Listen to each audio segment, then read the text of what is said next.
With Eric Hafner, who called us from federal prison and spoke about the race, as well as efforts to remove his name from the ballot this November. Hafner placed 6th in last month's primary election with less than half of 1 percentage point of the vote. He became one of the top 4 candidates to appear on the general election ballot when Lieutenant Governor Nancy Dahlstrom and Republican Matthew Salisbury dropped out of the race. Now the state, the Alaska Republican Party, the Alaska Democratic Party, they're all involved in a lawsuit to try and remove Hafner from the general election ballot.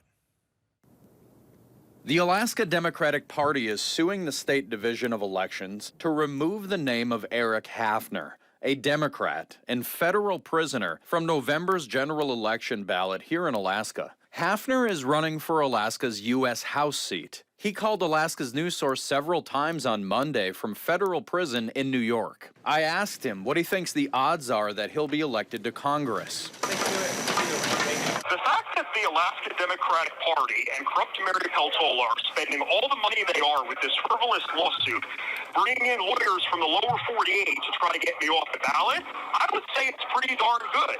If they didn't view me as a threat to their prospects, they wouldn't be spending this money trying to get me off the ballot. Incumbent Democratic Representative Mary Peltola didn't respond on Monday to a request for comment regarding Hafner's accusations. Peltola's office did say in a prepared statement last week that she's offended that someone from out of state thinks they can represent Alaska, while writing in part, quote, "I'm confident Alaskans will see through this gimmick and vote for someone who was born and raised in Alaska, gets Alaska, and has helped D.C. get Alaska with real results. Willow, hundreds of millions of dollars for the rail belt grid, a ban on Russian trawled fish, and 80% reduction in chum bycatch." Hafner says his platform includes energy independence, boosting tourism, protecting Alaska Native culture, and decriminalizing drugs to reduce crime rates. I'm fighting for regular working class families. I'm against special interests. I'm against special interests.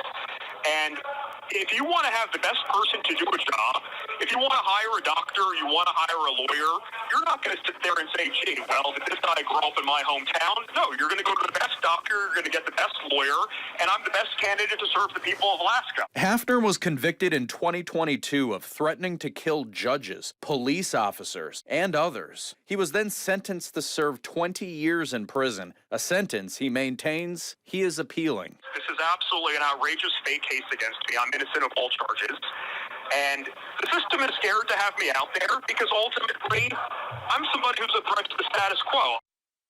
A judge granted the Alaska Republican Party's motion to intervene in the lawsuit in favor of the state.